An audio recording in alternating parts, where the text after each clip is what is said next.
নন্দীগ্রামে শুভেন্দুকে ঘায়েল করতে নতুন পরিকল্পনা তৃণমূলের। 2026 বিধানসভা নির্বাচনেও নন্দীগ্রাম রাজনৈতিক বিশ্লেষক থেকে সাধারণ মানুষের কাছে গুরুত্ব পাচ্ছে, কারণ নন্দীগ্রামের বিজেপি প্রার্থী শুভেন্দু অধিকারী। অপরদিকে তৃণমূল কংগ্রেসের প্রার্থী একদা শুভেন্দুর বিশ্বস্ত সৈনিক পবিত্র কর বিজেপি ছেড়ে তৃণমূল কংগ্রেসের হাত ধরে এবার প্রার্থী হয়েছেন পবিত্র। ফলে নন্দীগ্রামে বিজেপি তৃণমূলের লড়াই দেখতে মুখিয়ে রয়েছে গোটা পশ্চিমবঙ্গ। নন্দীগ্রামে শুভেন্দুকে ঘায়েল করতে নতুন পরিকল্পনা নিল তৃণমূল।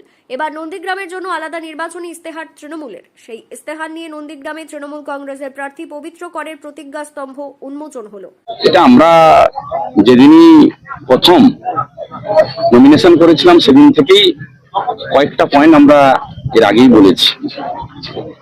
দুটো পয়েন্ট তো প্রত্যেক মুহূর্তেই আমরা বলতেছি, নন্দীগ্রামকে শান্ত করতে, কেস মুক্ত করতে, আর নন্দীগ্রামে হলদি নদীর পরে ব্রিজ, আর বিষয়গুলো যেগুলো ছিল। রাজ্য রাজনীতির পাখির চোখ নন্দীগ্রামই, তা আরো বোঝালো শাসক দল তৃণমূলে। দলের ইস্তেহার নয়, এবার নন্দীগ্রামের জন্য আলাদা ইস্তেহার। আর কয়েকদিন বাকি ভোটের, ঠিক সেই মুহূর্তে নন্দীগ্রামকে নিয়ে নয়া স্ট্র্যাটেজি।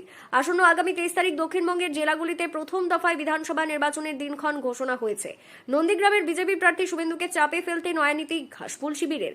ইতিমধ্যে তৃণমূল কংগ্রেস ছাড়া রাজ্যের জন্য নির্বাচনী ইস্তেহার প্রকাশ করেছে দলের সুপ্রিমো মমতা বন্দ্যোপাধ্যায়। কিন্তু দলের বদলে একটি বিধানসভা কেন্দ্রের জন্য আলাদা প্রতিশ্রুতি।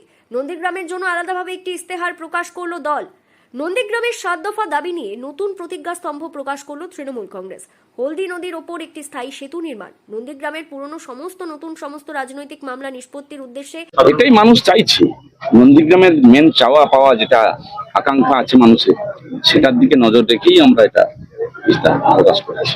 গত বিধানসভা অর্থাৎ 21 বিধানসভা নির্বাচনের 9 এপ্রিল স্টেট ব্যাংক সংলগ্ন মাঠে মুখ্যমন্ত্রী ঘোষণা করেছিলেন যে তিনি মুখ্যমন্ত্রী হলে হলদি নদীর উপরে ব্রিজ। এবং এখানে উপস্থিত আছেন ব্লকের এই এলাকার নেতৃত্ব, বিভিন্ন সংগঠন থেকে নির্বাচিত জনপ্রতিনিধিবৃন্দ।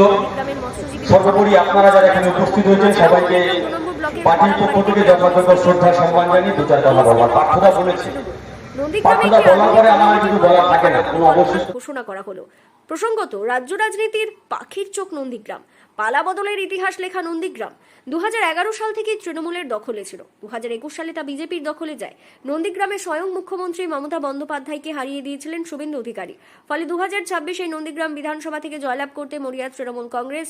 তাই বিজেপির ঘর ভাঙিয়ে পবিত্র করকে নিয়ে এসে প্রার্থী করেছে তৃণমূল কংগ্রেস। এবার নন্দীগ্রামের জন্য 7 দফা কাজ নিয়ে প্রতিজ্ঞা স্তম্ভ উন্মোচন করলো।